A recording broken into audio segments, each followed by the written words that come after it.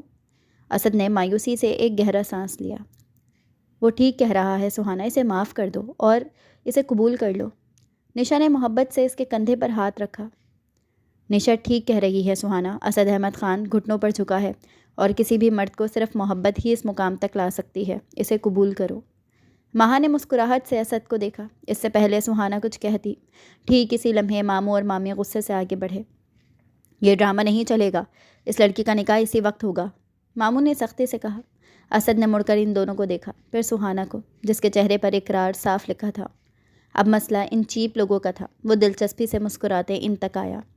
اسد ان کے چہرے دیکھ کر ہی سمجھ گیا کہ یہاں دل کی باتوں سے زیادہ کوئی اور چیز کام کرے گی۔ اس نے ایک ٹھنڈی نظر ماموں مامی پر ڈالی اور پھر اپنی جیکٹ کی اندرونی جیب سے ایک چیک بک نکالی۔ آپ کو اپنی بھانجی کی اتنی فکر نہیں جتنی اس شادی سے ملنے والے پیسے کی ہے۔ ٹھیک ہے، میں بھی سودا کرتا ہوں۔ اسد نے ماموں مامی کو دیکھا۔ اس کے چہرے پر ایک سرد مسکراہٹ تھی۔ میں اس لڑکی کے نکاح کے بدلے آپ کو آپ کی سوچ سے بھی 10 گنا زیادہ رقم دینے کو تیار ہوں۔ میں چاہتا ہوں کہ آپ اپنی بھانجی کو خوشی خوشی اور اپنی مرضی سے مجھے دے دیں۔ اسد نے 20 لاکھ کا چیک ماموں رشید کی طرف بڑھایا۔ ماموں اور مامی دونوں کی آنکھیں حیرت سے پھیل گئیں۔ اتنی بڑی رقم انہوں نے خواب میں بھی نہیں دیکھی تھی۔ سہانا کا وجود تو ویسے بھی بوجھ ہی تھا اور اب یہ رقم اس بوجھ کو سونے میں بدل رہی تھی۔ ان کی ساری اخلاقیات فوراً پگھل گئی۔ ماموں نے جلدی سے چیک پکڑا، اسے لرزتے ہاتھوں سے دیکھا اور اسد کی طرف مڑے۔ ہم راضی ہیں۔ سہانا کی خوشی سے بڑھ کر ہمیں کچھ نہیں چاہیے۔ سہانا، تمہاری اور یہ نکاح یہیں ختم کرتے ہیں۔ ماموں نے فوراً قاضی صاحب سے بات کی اور نکاح کو ختم کرنے کا اعلان کروا دیا۔ ماہا اور نشا حیرت اور خوشی سے ایک دوسرے کو دیکھ رہی تھی۔ سہانا کو سب کچھ ایک خواب سا لگ رہا تھا۔ کیسے عین وقت پر اللہ نے اس کے لیے مدد بھیج دی تھی، اور شوق تھی مگر خوش بھی تھی۔ چلو سہانا۔ اسد نے سہانا کا ہاتھ تھاما۔ میں تمہیں یہاں سے دور لے چلتا ہوں۔ سہانا نے اس کے پیچھے کسی سائے کی مانند چلائی۔ چند دن بعد اسد، سہانا اور اس کی دوستیں سب شہر واپس آ چکے تھے۔ اسد نے سہانا کے لیے ایک عارضی جگہ کا انتظام کیا تھا اور اب اس نے فیصلہ کیا کہ وہ سب سے پہلے اپنے والد احمد صاحب کو سب بتائے گا، جو بیرون ملک سے واپس آ چکے تھے۔ اگلے دن اسد نے سہانا کو ساتھ لیا اور والد کے سامنے کھڑا ہو گیا۔ اس نے ساری کہانی حیات کاظمی بننے سے لے کر اپنی زیادتی اور گاؤں جا کر شادی توڑنے تک ایک ایک بات بتا دی۔ احمد صاحب، جو خود ایک تجربہ کار اور نیک دل انسان تھے، خاموشی سے سنتے رہے۔ آخر میں وہ اپنی کرسی سے اٹھے اور سہانا کی طرف مڑے۔ بیٹی، تمہاری مجبوری میں کوئی شک نہیں، مگر جھوٹ جھوٹ ہی ہوتا ہے۔ احمد صاحب نے نرم لہجے میں کہا، مگر یہ بھی سچ ہے کہ اس کم عقل لڑکے نے تمہارے ساتھ بہت زیادتی کی۔ انہوں نے ایک لمحے کے لیے اسد کی طرف دیکھا۔ میں دیکھ رہا ہوں کہ میرے بیٹے نے پہلی بار کسی کے لیے ہار مانی ہے اور اپنا غرور توڑا ہے۔ یہ بڑی بات ہے، یہ محبت سچی لگتی ہے۔ احمد صاحب نے پیار سے سہانا کے سر پر ہاتھ رکھا۔ بیٹی، کیا تم اس بیوقوف اور اکڑو لڑکے کو ایک موقع دے سکتی ہو؟ میں تمہیں یقین دلاتا ہوں یہ میرا بیٹا ہے اور یہ تمہیں کبھی تکلیف نہیں دے گا۔ سہانا کی آنکھوں میں نمی آ گئی۔ اسد نے جو کچھ کیا تھا اس کے بعد اب اسے یقین ہو گیا تھا کہ اسد کی محبت سچی ہے۔ جی انکل، سہانا نے سر جھکا کر قبول کیا۔ احمد صاحب نے خوشی سے مسکرا کر کہا، انکل نہیں بیٹا، اب اسے آپ مجھے پاپا کہہ سکتی ہیں۔ سہانا اس محبت پر مسکرا دی تھی۔ اور پھر وہ دن آیا، ایک شاندار شادی کی تقریب، جہاں کوئی مجبوری نہیں تھی، کوئی لالچ نہیں تھا۔ سہانا نے لال رنگ کا خوبصورت لباس پہنا تھا جو اسے بہت پسند تھا۔ مہا اور نشا اس کے ساتھ ہر قدم پر تھیں۔ اسد جو ہمیشہ سوٹ میں اکڑا رہتا تھا، آج شیروانی میں ایک نیا روپ لیے تھا، مگر اس کی آنکھوں میں سہانا کے لیے بے پناہ محبت اور احترام تھا۔ نکاح کا وقت آیا۔ قاضی صاحب نے سوال کیا، کیا سہانا بنت ابراہیم محبت کو اسد احمد خان کے ساتھ یہ نکاح قبول ہے؟ قبول ہے، سہانا نے اس بار مضبوط آواز میں کہا۔ قبول ہے، قبول ہے۔ 3 بار قبول کرنے کے بعد اسد نے سہانا کو پہلی بار باقاعدہ اپنی بیوی کے طور پر دیکھا۔ تمہیں معلوم ہے سہانا، اسد نے مسکراتے ہوئے کہا، اب تم سچ میں میری ہو اور میری زندگی میں اگر آ کر تم نے میری زندگی خوشیوں سے بھر دی۔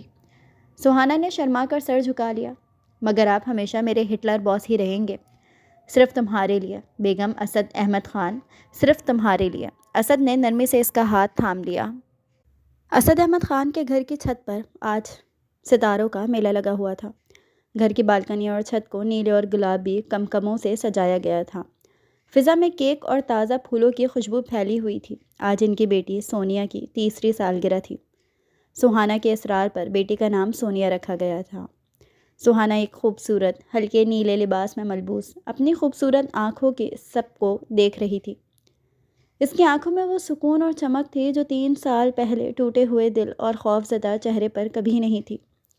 وہ اب ایک کامیاب کاروباری خاتون بھی تھی جو اب بھی اسد کے آفس کے کچھ پروجیکٹس کو دیکھتی تھی۔ اسد احمد خان آج بھی سوٹ میں ملبوس تھا، مگر اس کے اکڑ کی جگہ ایک شفیق مسکراہٹ نے لے لی تھی۔ وہ اپنی بیٹی چھوٹی سونیا کو گود میں لیے تھا، جو گلابی فراک میں کسی گڑیا سے کم نہیں لگ رہی تھی۔ پاپا، مجھے کانفیٹی کینن چاہیے، چھوٹی سونیا نے اپنی ننھی زبان میں فرمائش کی۔ ملے گا میری شہزادی، اسد نے جھک کر اس کے ماتھے پر بوسہ دیا اور سہانا کو دیکھا جو دور کھڑی مسکرا رہی تھی۔ ان کی چھوٹی سی محفل میں احمد صاحب، نشا اور مہا بھی موجود تھے۔ نشا اب بھی ٹیچر تھی، جبکہ مہا نے اسی بیکری کی چین میں ایک اچھی پوزیشن حاصل کر لی تھی جہاں وہ کبھی کام کرتی تھی۔ مہا نے سہانا کے قریب آ کر سرگوشی کی، تم نے دیکھا، ہٹلر آج بھی پولا ہٹلر ہی لگ رہا ہے، مگر صرف تمہارے لیے یہ رومیو بنا ہوا ہے۔ سہانا کھلکھلا کے ہنس دی۔ ہاں، لیکن اب یہ صرف میرا ہٹلر ہے۔ جب سب مہمان جا چکے اور گھر میں صرف ان کا چھوٹا سا خاندان رہ گیا تو اسد نے حیات کو سلا کر اسے جھولے میں لٹکا دیا اور خاموشی سے سہانا کے پیچھے آ کر کھڑا ہو گیا۔ سہانا بالکنی میں لگے کمکموں کو دیکھ رہی تھی۔ کیا سوچ رہی ہو؟ اسد نے نرمی سے اس کے کندھوں پر ہاتھ رکھتے ہوئے کہا۔ سہانا مسکرائی۔ آپ کو یاد ہے، آج سے 3 سال پہلے اسی دن میری زندگی ختم ہونے والی تھی۔ اسد نے اسے اپنی باہوں میں سمیٹ لیا اور اسی دن ایک نئی زندگی شروع ہوئی تھی۔ میری جان، اس نے سہانا کے سر پر اپنا تھوڑی رکھ دی۔ مجھے وہ دن نہیں بھولتا جب تم نے ریزائن لیٹر کو میری میز پر پٹکا تھا، اسد نے مزاحیہ انداز میں کہا، اور مجھے بدتمیز، اکڑو، بد دماغ ہٹلر کہا تھا۔ سہانا نے پیچھے پلٹ کر اسے دیکھا۔ کیا میں غلط تھی؟ بالکل نہیں، اسد نے اس کے گال کو چھوا، مگر تم نے مجھے سچ کا آئینہ دکھایا۔ اس دن مجھے احساس ہوا کہ میرے پاس بہت کچھ ہے مگر میں بہت خالی ہوں۔ تم نے وہ خالی پن بھر دیا۔ اسد نے سہانا کے ہاتھ کو تھاما اور اس کے ہونٹوں کو چوما۔ یہی میرا رومانس ہے، نہ کوئی لالی پاپ، نہ کوئی جھوٹی تعریف، بس سچا اعتراف۔ میں آج بھی کھڑوس ہوں، مگر اب میں صرف تم سے ڈرتا ہوں۔ کیوں؟ سہانا نے محبت سے پوچھا۔ کیونکہ مجھے ڈر ہے کہ اگر میں نے تمہیں تکلیف دی تو میں اپنے آپ سے محروم ہو جاؤں گا۔ اسد نے جھک کر سہانا کی گردن پر بوسہ دیا۔